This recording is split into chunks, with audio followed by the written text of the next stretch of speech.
மருத்துவ கழிவு தொடர்ச்சியாக கொட்டிக்கொண்டே இருக்கிறாங்க. குப்பை மேடா தமிழ்நாடை மாற்றி வச்சிருக்காங்க. தண்ணி அடித்தவனும் போதை ஆகிட்டானா போய் படுத்துருவான். கஞ்சா போதை அடித்தவனும் தூங்கவும் முடியாது, தூங்கவும் முடியாது, என்ன செய்யறோம்னு அவனுக்கே தெரியாது. யாரை பார்த்தாலும் எதிரியாக கருதுவான். பள்ளிக்கூடத்திலையும் கல்லூரிகளிலையும் கஞ்சா சாதாரணமாக தாராளமயமாக்கப்பட்டுருச்சு. ஆந்திராவிலிருந்து பெரும் முதலாளிகள் வித்துக்கிட்டு இருக்கான். வடநாட்டிலிருந்து வரவன் எல்லாருமே கஞ்சாவோட தான் வர்றான். சர்வசாதாரணமாக்கப்பட்டுருச்சு கஞ்சா. போலீஸுக்கு காசு கொடுத்து கஞ்சா விற்கப்படுது. இப்போ கஞ்சா என்பது தமிழ்நாட்டினுடைய ஒரு பெரிய புகலிடமா மாறிடுச்சு. இளைஞர்களுக்கு புது புது போதைகளை கொடுத்து கொண்டே இருக்குது.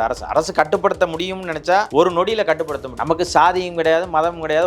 நமக்கு மக்கள் பாதிக்கப்படுறானா அது எந்த சாதியை அடிச்சாலும் சரி, நான் எவன் ஒடுக்கப்படுறானோ அவனோட நிற்கணும்னு நான் நினைக்கிறேன். அதுதாங்க மனித நேயம். அங்கீகரிக்கப்பட்ட அரசியல் கட்சியா உறுதியா மாறும். அதுல எதுவும் மாற்றம் இல்லை. இப்போ இந்த முறை நாங்க உறுதியா சின்னத்தை உறுதி செஞ்சிருவோம். அங்கீகரிக்கப்பட்ட அரசியல் கட்சியா மாறிடுவோம். அதுல எந்த மாற்று கருத்து இல்லை. அதுல எந்த துளியளவும் சந்தேகம் இல்லை. இப்போ பாருங்க, விஜய் என்ன பாடுபடுத்த போறாங்கன்னு தெரியல. இப்போ அடுத்த படம் வருது பாருங்க, கோட்டு. அதுக்கு என்னென்ன டார்ச்சர் பண்ண போறாருன்னு தெரியல உதயநிதி. இப்ப விஜய் வரப்போறாரு அப்படின்னா ஒரு பெரிய மாஸ் ஓப்பனிங் இருக்கும். விஜய் கட்சி தொடங்குறாருனாலே அது செய்தி தான். எப்பவுமே நீங்க செயல்படுறவன் மௌனமாவே இருப்பான். விஜய் ரொம்ப மௌனமா இருக்கிறது தான் பயமா இருக்குது. அலப்பறை பண்றவன அசால்ட்டா தூக்கி எறிஞ்சிட்டு போயிடுவாங்க. அமைதியா இருக்கிற ஆட்கள்கிட்ட வணக்கம் சார். வணக்கம் சார். கன்னியாகுமரியில் கேரளாவிலிருந்து லாரிகளில் மருத்துவ கழிவுகள் மற்றும் கோழி கழிவுகள் வந்ததாக இன்றைக்கு 2-3 லாரிகளை பிடிச்சிருக்காங்க. குறிப்பாக நாம் தமிழர் கட்சி தான் இதுக்கு எதிராக போராடிட்டு இருக்கு. கன்னியாகுமரியில் மருத்துவ கழிவுகள் கொண்டு வரதை தடுக்காததற்கான காரணம் என்ன சார்? இப்போ போலீஸ் அதிகாரிகள் தடுக்கிறது இல்லையா? இல்லை, தொடர்ச்சியாக அது கொண்டே தான் இருக்குது. இப்போ நமக்கு தெரிஞ்சு இதெல்லாம் பிடிக்கிறோம், தெரியாமல் எவ்வளோ வருதுன்னு நமக்கு தெரியாது. சில இடங்களில் நம்ம அந்த மருத்துவ கழிவு கீழே விழுகிறதோ இல்லை துர்நாற்றத்தின் அடிப்படையில் தான் அந்த கழிவு வருதோன்றதை நம்ம கண்டுபிடிக்க முடியும்.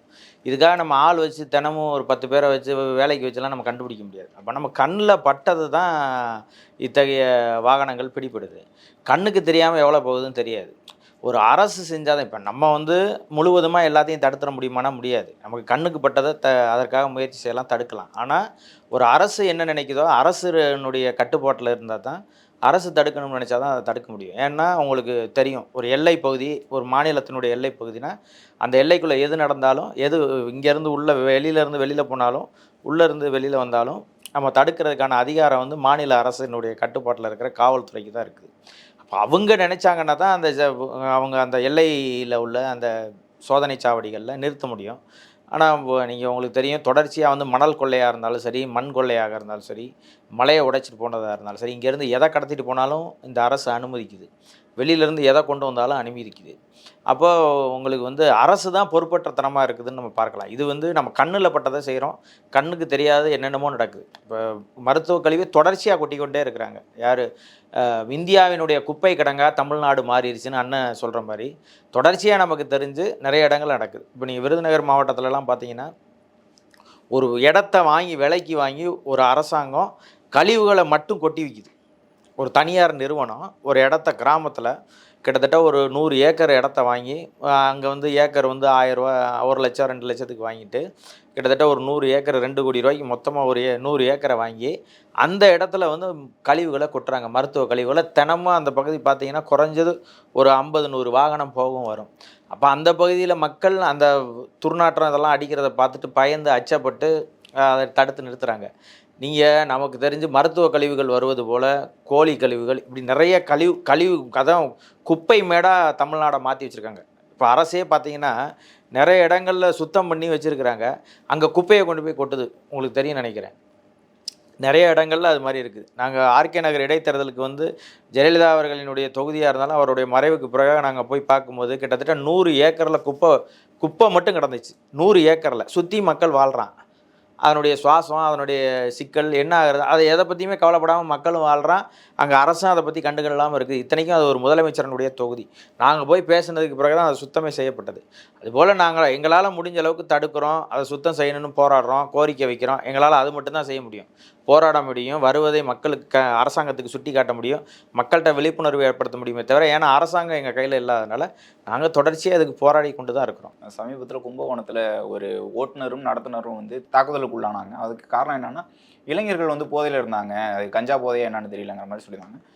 தொடர்ந்து தமிழ்நாட்டில் நிறைய இளைஞர்கள் கஞ்சா போதையில் வெட்டு குத்துங்கிற மாதிரி செயல்கள் ஈடுபட்டுக்கிட்டே இருக்காங்க. தமிழக அரசு சரியான நடவடிக்கை எடுக்கலையா சார்? இந்த கொலைகளுக்கு கஞ்சா போதை தான் முக்கியமான காரணமாக இருக்கா? இல்லை, இப்போ நீங்கள் பார்த்தீங்கன்னா போதைன்றது அது கஞ்சா போதையாக இருக்கட்டும், அது அபின் போதையாக இருக்கட்டும், நீங்கள் எந்த போதையாக இருந்தாலும் போதைன்றது ஆபத்து தான். நீங்கள் அரசாங்கம் சரக்கு விற்கிது, சரக்கு விற்கும் போது கீழேயே அதுவே எழுது, மது நாட்டுக்கும் வீட்டுக்கும் கேடுன்னு சொல்லி எழுதி வைக்குது, உங்களுக்கு தெரியும். ஆனால் கேடான ஒரு பொருளை அரசாங்கம் விற்க முடியுமா? விற்க முடியாதுல்ல உங்களுக்கு. அப்போ நீங்கள் இப்போ கஞ்சான்றது வந்து ஒரு வகையான, நீங்கள் வெளி மாநிலங்கள்லாம் பார்த்தீங்கன்னா, இப்போ உத்தரப்பிரதேசம் அந்த மாதிரி மாநிலங்கள்லாம் வந்து கஞ்சா வந்து சாதாரண எல்லா கடைகள்லையுமே விற்கிற மாதிரியான ஒரு பொருள் தான் அது. அது ஒரு புகையிலே கூடுதலாக இருக்கும் போதை, அவ்வளோதான் அதில் இருக்குது. ஆனால் அதை வந்து இங்கே வந்து அளவுக்கு அதிகமாக உட்கொள்வதனால என்ன ஆகுது அப்படின்னா, இளைஞர்கள் போதை வயப்படுறாங்க. இப்போ இது வந்து என்ன செய்யும்னா, அது ஒருநிலைப்படுத்தாது. நீங்கள் தண்ணி அடித்தவனோ இது பண்ணவனோ போதை ஆகிட்டானா போய் படுத்துருவான். ஆனால் கஞ்சா போதை அடித்தவனோ இந்த அபின் போதை அடித்தவனோ அவனால் படுக்கவும் முடியாது, தூங்கவும் முடியாது, என்ன செய்கிறோம்னே அவனுக்கே தெரியாது. அப்போ அவங்க எல்லாம் என்ன ஆவாங்கன்னா, இது மாதிரி செயல்களில் ஈடுபடுவாங்க. தன்னை யாரெல்லாம் எதிரியாக கருதுறானோ, யாரை பார்த்தாலும் எதிரியாக கருதுவான். இப்போ நீங்கள் அவனுக்கும் நமக்கும் முன்பகையே இருக்காது. சாதாரணமாக இன்றைக்கி நடக்கிற எல்லா கொலையுமே நீங்கள் பார்த்தீங்கன்னா, இப்போ சிசிடிவி கேமராவில் பல கொலைகள் இன்றைக்கி வந்து காட்சி ஊடகங்களில் வரும்போது பார்த்தீங்கன்னா, ஒருத்தன் சும்மா சாதாரணமாக வாகனத்தில் போகிறான், 2 பேர் சண்டை போடுறாங்க, ஒரு 10 பேர் சேர்ந்து அவனை அடித்து கொள்கிறாங்க. நீங்கள் சொல்கிற மாதிரி இந்த கும்பகோணத்தில் நடத்துனரோட சண்டை நடக்குது. அது ஒன்றும் இல்லை, வழி போடான்னு சொல்லியிருக்கிறான். டிராஃபிக்கில் நான் எப்படியா போகிறதுன்னு கேட்டிருக்கேன். இவ்வளவு தான் நடந்தது. இதில் ஒரு முரணும் கிடையாது. அவருக்கும் இவருக்கும் முன்பகையோ எதுவும் கிடையாது. மேலே ஏறி அவரை கீழே இழுத்து போட்டு அடித்து, எல்லாருமே மாணவர்கள். செய்தி பார்க்கும்போது அவ்வளோ வழியாக இருக்குது. அப்போ இன்றைக்கி வந்து பள்ளிக்கூடத்துலேயும் கல்லூரிகளிலையும் கஞ்சா வந்து சாதாரணமாக தாராளமயமாக்கப்பட்டுருச்சு. இப்போ நீங்கள் சரக்கு அடிக்கணும்னா குறைஞ்சபட்சம் 250 ரூபா 300 ரூபா வேணும். ஒரு குவார்ட்ரு சரக்கு வாங்கி அடிக்கணும்னா குறைஞ்சபட்சம் 300 ரூபா வேணும். இவன் 100 ரூபா கஞ்சா 100 ரூபா கஞ்சா வாங்கினா 100 ரூபாலே ராஜா போதை அனுபவிச்சிருவான். நீங்கள் குறைஞ்சபட்சம் அவன் ஒரு ஆஃபை தாண்டி அடித்தா தான் சரக்குக்கு போதையே ஏறும். கோட்டர் அடித்தாலாம் ஏறாது. அப்போ ஒரு ஆஃபை தாண்டும் போது குறைஞ்சபட்சம் 600 700 செலவாகுது. ஆனால் கஞ்சா வந்து 100 ரூபாவில் கிடச்சிரும். ஆனால் நீங்கள் இன்றைக்கி பார்த்தீங்கன்னா நிறைய தமிழ்நாட்டில் நான் வந்து திருச்சியில் வந்து நான் பேசின ஒரு பொதுக்கூட்டத்துக்காக என்னை கைது செய்து சிறையில் வச்சுருந்தாங்க. அந்த சிறைக்கு நான் போனப்போ என்கிட்ட அங்கே சிறையில் இருந்த எல்லோரும் வந்து சொன்னது என்னென்னா, அண்ணன் எங்கள் மேலெல்லாம் பொய் வழக்கு போட்டு எங்களெல்லாம் சிறையில் வச்சுருக்காங்கண்ணே. ஒவ்வொரு ஆளுக்கும் 10 வருஷம் 5 வருஷம்னு தண்டனை கொடுத்துட்டாங்க. கஞ்சா வழக்கு போட்டால் கஞ்சா சட்டம் வந்து கடுமையான சட்டம் இருக்குது. கஞ்சா வழக்குக்கு வந்து கடுமையான சட்டம் இருக்குது. அதுக்கு அந்த வழக்குக்கு பேரே வந்து கமர்ஷியல்னு சொல்கிறாங்க. அந்த வழக்கில் கைது பண்ணிட்டா பிணை எடுக்க முடியாது. 5 வருஷத்துக்கு பிணை கொடுக்க மாட்டான். சிறைக்கு போயிட்டால் 10 வருஷம் தண்டனை. உள்ளே வச்சு நம்மளுக்கு தண்டனை கொடுத்துருவான். நம்மளுக்கு பிணையெல்லாம் எடுக்க முடியாது. இப்போ மற்ற வழக்கு, இப்போ கொலை வழக்குக்கு போனீங்கன்னா கூட 90 நாளில் பிணை எடுத்துட முடியும். ஆனால் இந்த கஞ்சா வழக்கில் நீங்கள் போனீங்கன்னா குறைஞ்சது 5 வருஷத்துக்கு பிணையே வாங்க முடியாது. ஆனால் அந்தளவுக்கு சட்டம் கடுமையாக இருக்குது. ஆனால் இதனால் யாருக்கு லாபம்? சட்டம் கடுமையாக இருக்குது, ஆனால் கஞ்சா விற்கப்படாமல் இருக்கிறதானா விற்றுக்கிட்டு தான் இருக்கிறாங்க. இதை யாருக்கு பயன்படுத்துகிறாங்கன்னா, கொலை வழக்குகளில் இருக்கிறாங்கல்ல, தொடர்ச்சியாக கொலை செய்கிறான்ல, அவன் மேலே கஞ்சா வழக்க போடுறது. உண்மையிலேயே கஞ்சா விற்கிறவன் மேலே போடுறதில்ல. நான் சொல்கிறது விளங்குதா உங்களுக்கு? இப்போ வெளியிலேருந்து, அதாவது குறிப்பாக சொல்லணும்னா, இந்த பழி வாங்கும் நடவடிக்கையில் குரூப் மாஃபியாவுக்குள்ளே நடக்கிற கொலையில் இருக்குல்ல, அந்த கொலையை இவர்களால் தடுக்க முடியல காவல்துறையினால். இப்போ ஒரு 2 கேங் இருக்காங்கன்னா 2 கேங்கில் இவன் ஒரு 10 பேரை கொள்ளுவான், அவன் 10 பேரை கொள்ளுவான். இப்போ மாறி கொலை நடந்துக்கிட்டே இருக்கும்ல. இதை தடுக்கணுன்றக்காக என்ன பண்ணிடுறதுன்னா, இந்த கும்பல் மேலேயும் கமர்ஷியல் போடுறது, இந்த கும்பல் மேலேயும் கமர்ஷியல் போடுறது. ஆனால் உண்மையிலேயே கஞ்சா விற்றுக்கிட்டு தான் இருக்கிறான். ஆந்திராவிலிருந்து பெரும் முதலாளிகள் வந்து விற்றுக்கிட்டு இருக்கான். வடநாட்டிலேருந்து வரவன் எல்லாருமே கஞ்சாவோட தான் வர்றான். சர்வசாதாரணமாக்கப்பட்டுருச்சு கஞ்சா. போலீஸுக்கு காசு கொடுத்து கஞ்சா விற்கப்படுது. கஞ்சா வியாபாரிக்கு தடை இல்லை. ஆனால் உண்மையிலே யாருன்னா, கொலை வழக்கில் சிக்கி இருக்கிறான்ல, தொடர் கொலைகளில் ஈடுபடுறான்ல, அவங்கள மட்டும் கமர்ஷியல் வழக்கில் கைது செய்து 10 வருஷத்துக்கு சிறையில் வச்சிடுறது. இவங்கனால நம்மளுக்கு தொந்தரவு இல்லைன்னு நினச்சிட்டு இவங்க வச்சிடுறாங்க. ஆனால் இந்த கஞ்சாவை வாங்கி குடிக்கிறவங்களாம் இப்போ இந்த சிறைக்கு போனவன் என்ன பண்ணுறான்னா, அவன் ஒரு 10 பேரை கேங்கை உருவாக்கிட்டு அவன் கஞ்சா விற்றுக்கிட்டு இருக்கான். என்கிட்ட போனவனே முதல்ல சொன்னது, அண்ணா தயவுசெய்து இந்த கஞ்சாவுக்காக பேசுங்கண்ணே, எங்களெல்லாம் சும்மா தூக்கி உள்ளே வச்சுருக்காங்க என்ன, நாங்கள் வந்து கொலை செஞ்சுட்டு வந்திருக்கோம், எங்கள் கொலை வழக்கம் நடத்தி எங்களுக்கு சிறை தண்டனை வாங்கி கொடுக்கலாம், இல்லை வழக்கு விடுதலை ஆயிடுச்சுன்னா நாங்கள் போகிறோம். ஆனால் எங்கள் மேலே பொய்யா வந்து கஞ்சா விற்றோம்னு சொல்லி எங்கள் மேலே 20 கிலோ கஞ்சா வச்சுருந்தோம்னு எங்கள் மேலே எல்லார் மேலேயும் கஞ்சா வழக்கு இருக்குன்னா, எல்லார் மேலேயும் கஞ்சா வழக்கு. கொலை வழக்கு தனியாக கேஸ் நடந்துருக்கு, ஆனால் கஞ்சா வழக்கு தனியாக. ஆனால் கொலை வழக்குக்கு அவன் போனான்னா குறைஞ்சது 90 நாளுக்கு மேலே பிணை எடுத்துகிட்டு வெளியில் வந்துடுவான். வந்துட்டான்னா அவன் திரும்பவும் கொலை செய்வான்றக்காக அவர்களெல்லாம் கட்டுப்படுத்த முடியலன்னா என்ன செய்வான், குண்டாஸ் போடுவான், அது பண்ணுவான். அது அதிகபட்சம் போனால் ஒரு 6 மாதத்துக்குள்ளே குண்டாஸை உடச்சிட்டு வந்துடுறான். அப்போ இவங்களால் கட்டுப்படுத்த முடியலன்னா கமர்ஷியலை பயன்படுத்தி எல்லார் மேலேயும் கஞ்சா வழக்கு போட்டுறான். உண்மையிலேயே கஞ்சா விற்கிறவனா எவனுமே இவங்க கண்டுக்கிறதில்ல. இப்போ கஞ்சா என்பது வந்து தமிழ்நாட்டினுடைய ஒரு பெரிய புகலிடமாக மாறிடுச்சு. எல்லா பேரும் கஞ்சா பயன்படுத்துகிறான். இன்றைக்கி சாதாரணமாக தான் சொன்னேன்ல, 600 இருந்தால் தான் அவனால் சரக்கு போதையை அனுபவிக்க முடியும். கஞ்சான்னு இருந்துச்சுன்னா 100 ரூபாய்க்கு அவன் பெரும்பான்மையான போதையை அனுபவிச்சிடலாம். அதனால் சாதாரணமாக ஒரு இளைஞர் குறைஞ்சபட்சம் அவரால் 100 ரூபா பெரட்ட முடியும். வீட்டில் இருந்து கூட 100 ரூபாய் எடுத்து வந்துட முடியும். ஆனால் கஞ்சா குடிக்கிறவனால என்ன பண்ண முடியும்னா வீட்டுக்கே ஆபத்து. தண்ணி அடிக்கிறவனால கூட பொண்டாட்டி பிள்ளைகளோட சண்டை போடுவான், படுத்துருவான். ஆனால் கஞ்சா குடிக்கிறவன் அப்படி இருக்க முடியாது.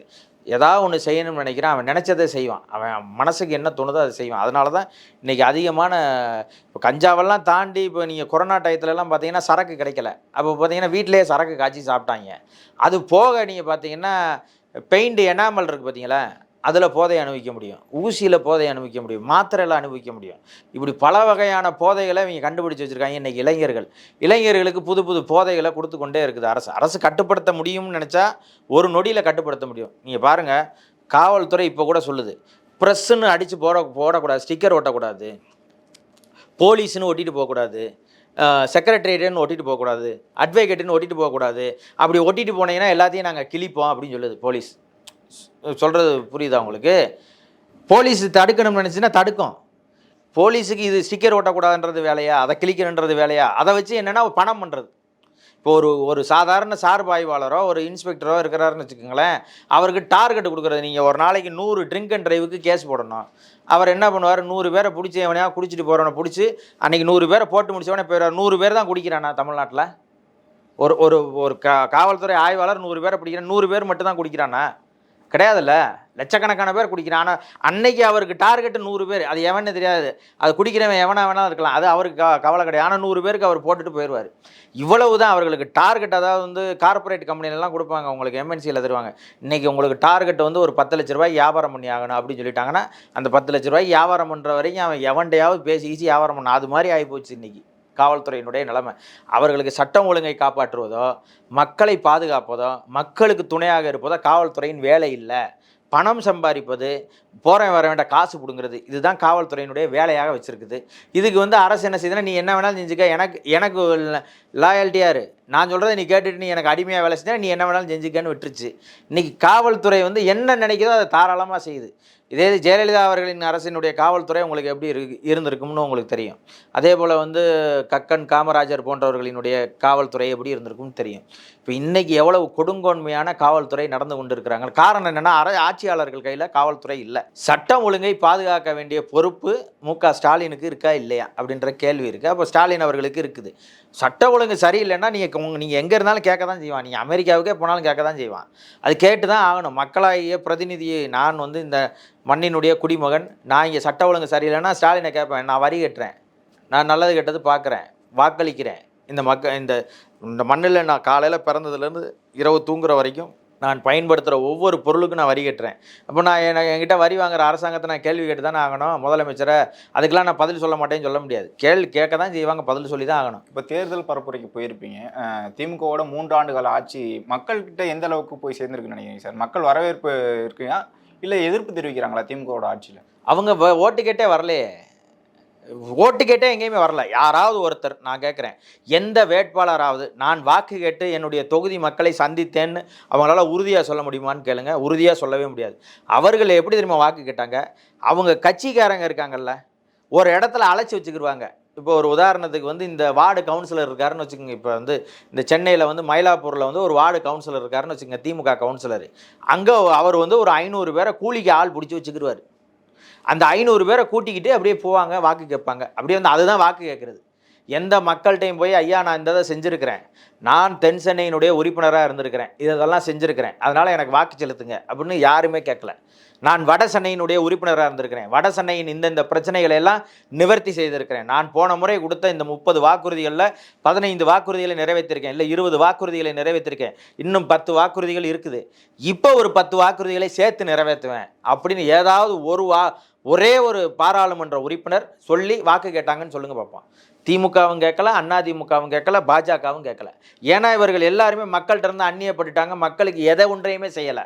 அப்போ செய்யாதவங்க என்னன்னா, அவங்க ஆட்கள் எங்கெல்லாம் கூலிக்கு ஆள் பிடிச்சி வச்சுருக்காங்க அங்கே மட்டும் போய் ஓட்டு கேட்டாங்களே தவிர மக்களை சந்தித்து இவர்கள் வாக்கு கேட்கல. மக்களை சந்தித்து நெஞ்சுரத்தோடு ஒரே ஒரு கட்சி அரசியல் களத்தில் வாக்கு கேட்டுச்சுன்னா அது நாம் தமிழர் கட்சி தான்.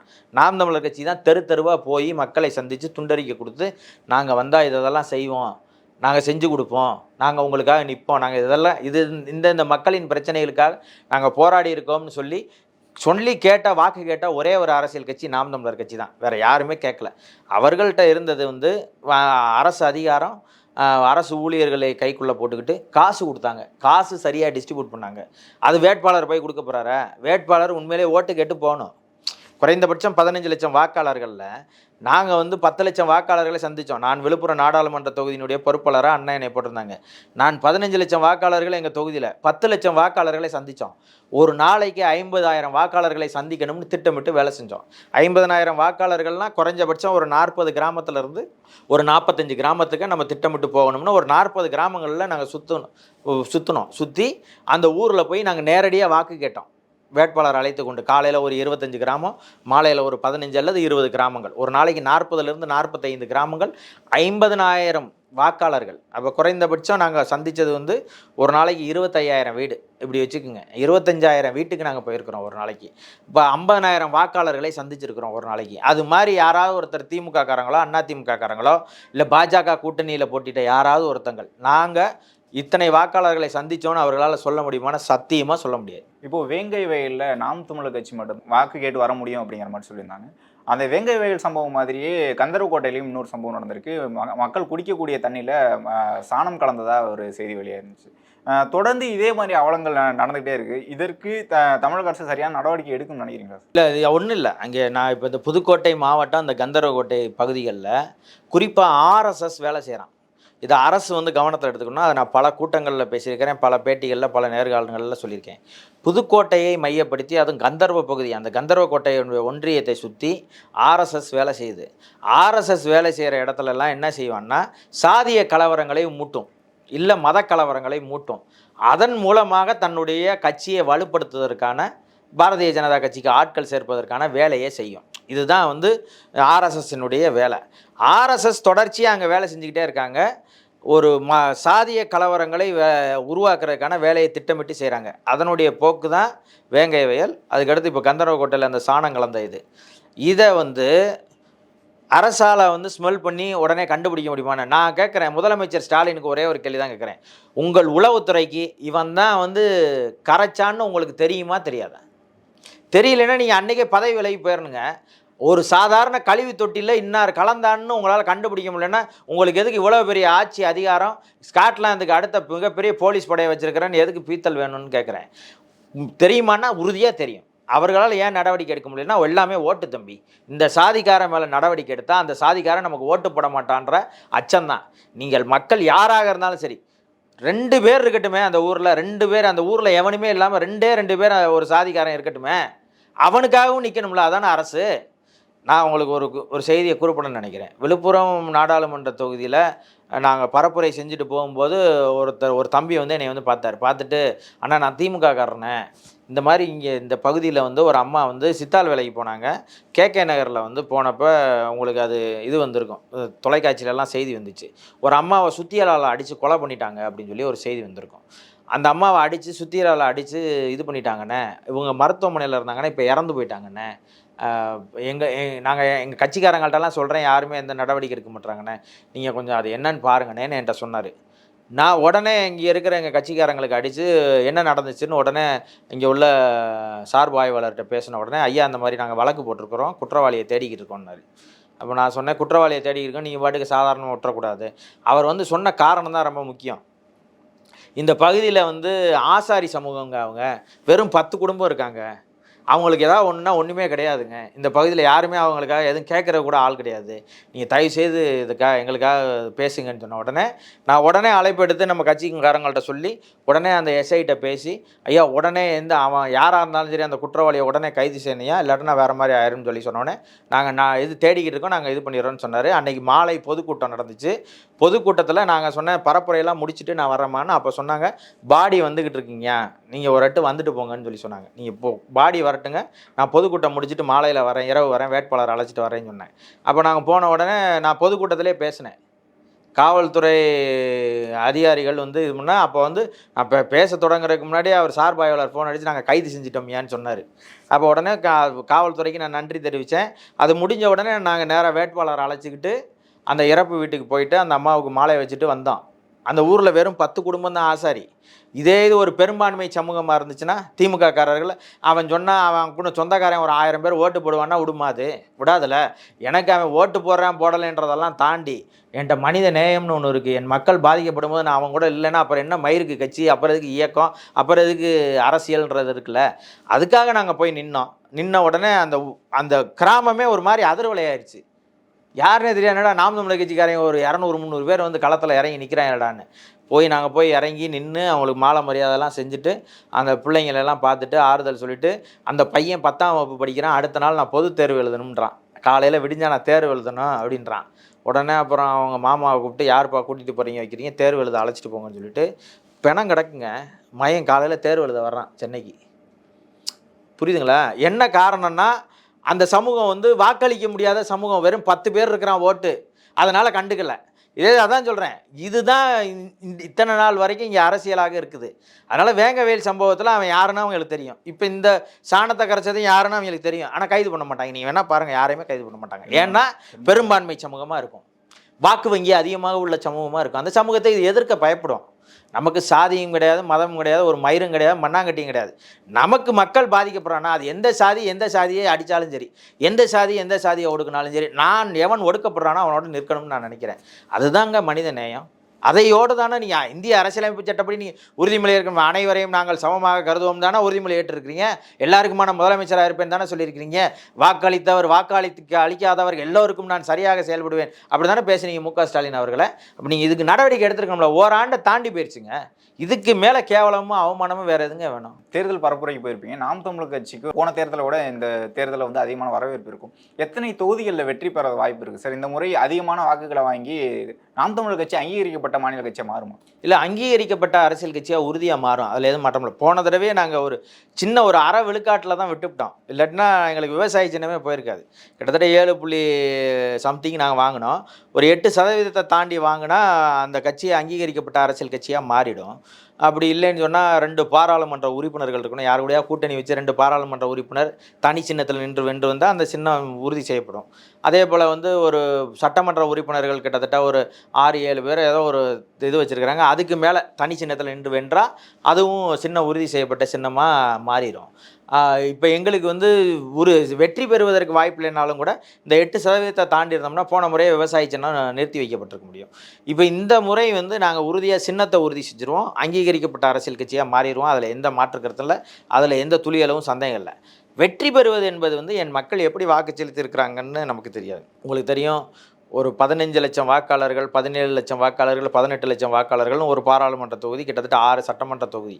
நாங்கள் சின்னத்தை கொண்டு போய் சேர்த்து மக்களை போய் சந்திக்கிறதுக்கு எவ்வளவு கடுமையாக உழைச்சிருப்போம்னு உங்களுக்கு தெரியும். ஏற்கனவே இருந்த விவசாய சின்னத்தை தாண்டி இன்றைக்கி மைக்கு சின்னத்தை மக்கள்கிட்ட கொண்டு போய் சேர்க்கணும், கொண்டு போய் சேர்த்துருக்குறோம்.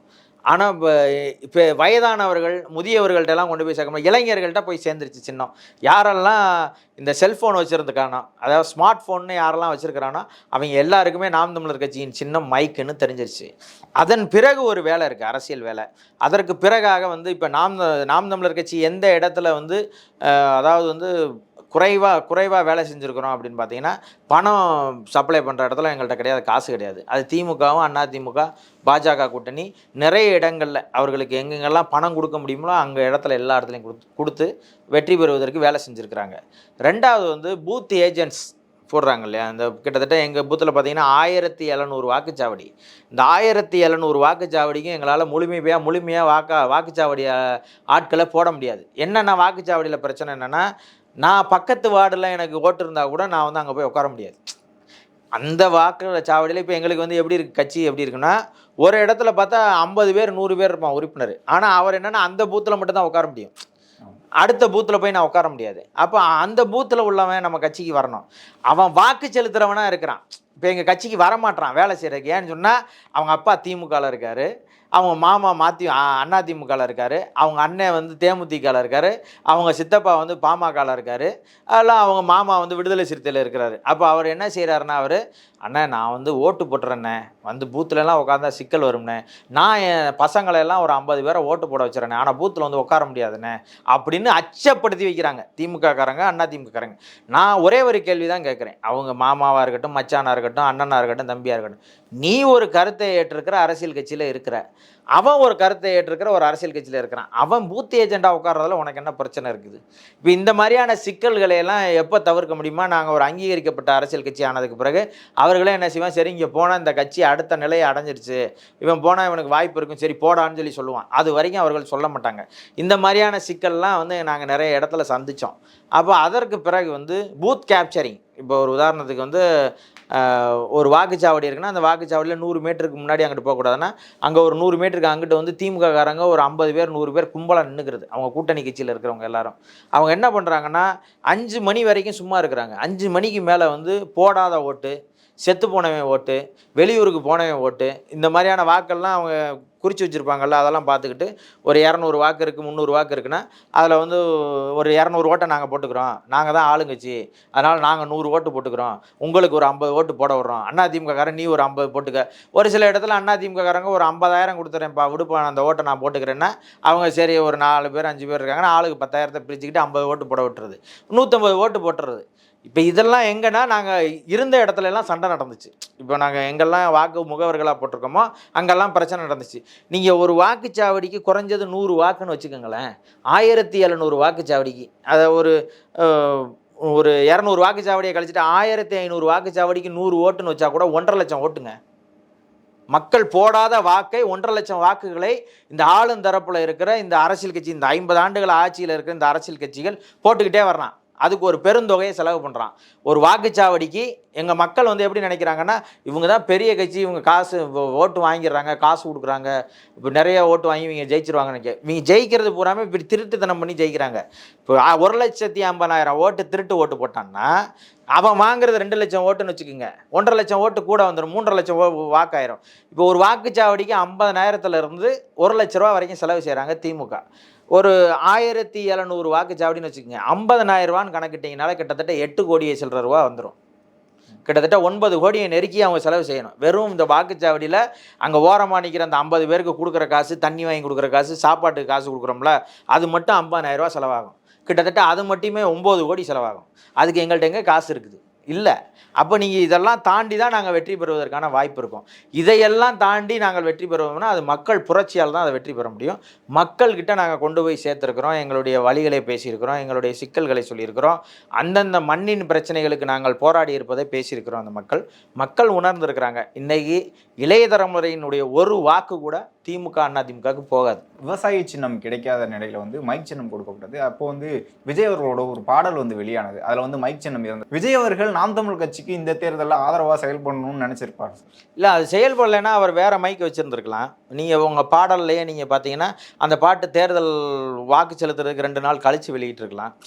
நான் சொல்கிறது உங்களுக்கு விளங்குன்னு நினைக்கிறேன்.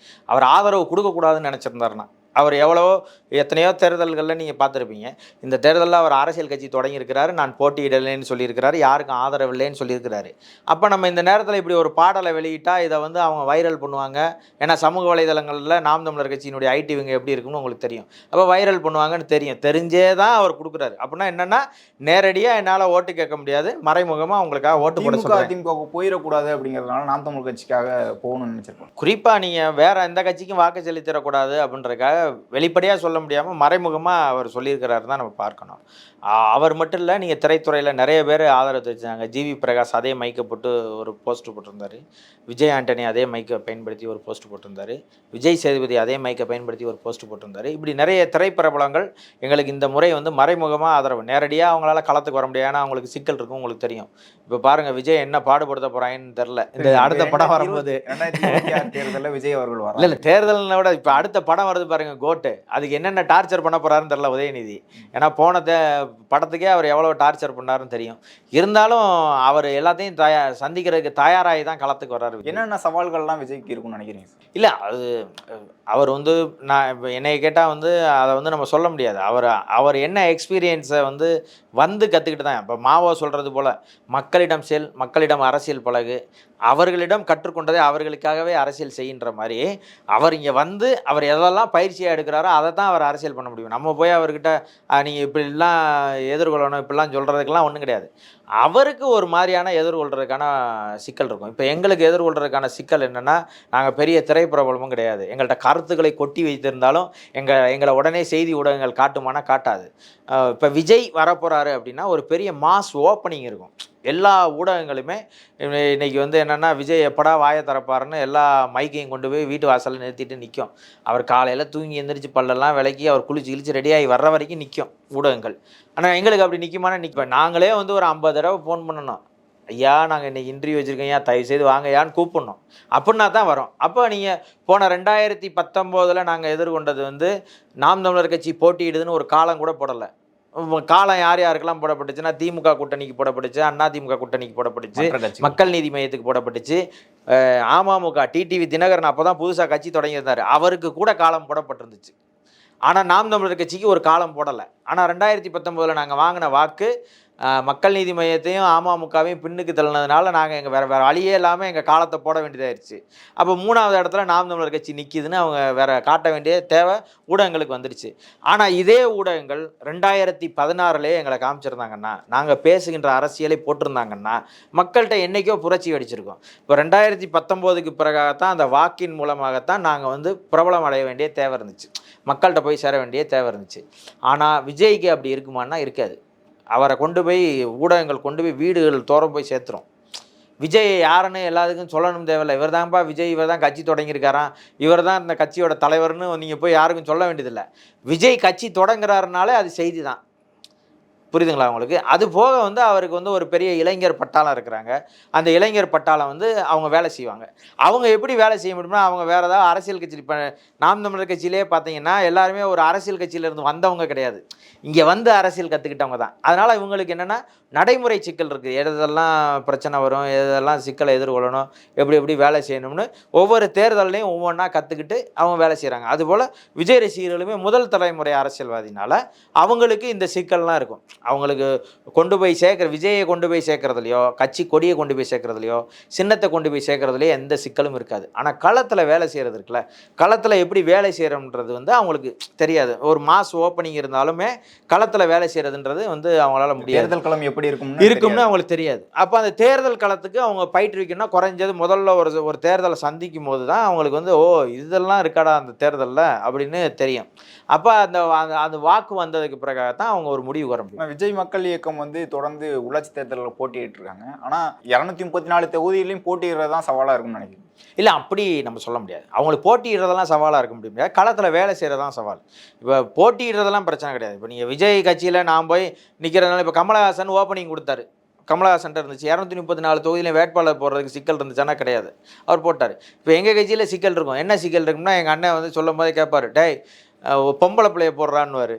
அவன் தொகுதியில் தேடி பிடிச்சி ஒரு பொம்பளை பிள்ளையை கொண்டு போய் கொடுத்துருவான், அது என்னடா படிச்சிருக்குன்னுவார். இந்த தடவை எல்லாம் பெரும்பாலும் பார்த்தீங்கன்னா மருத்துவர்களை நிறுத்தியிருந்தார். டேய் டாக்டர் வேணும்டான்றாரு.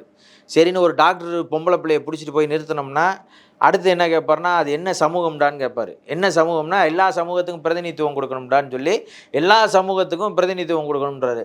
அப்போ அந்த சமூகத்தில் பிறந்த பிள்ளையாக இருக்கணும், பொம்பளை பிள்ளையாக இருக்கணும், அது குறைஞ்சது நம்ம அரசியலில் தெரிஞ்ச பிள்ளையாக இருக்கணும்.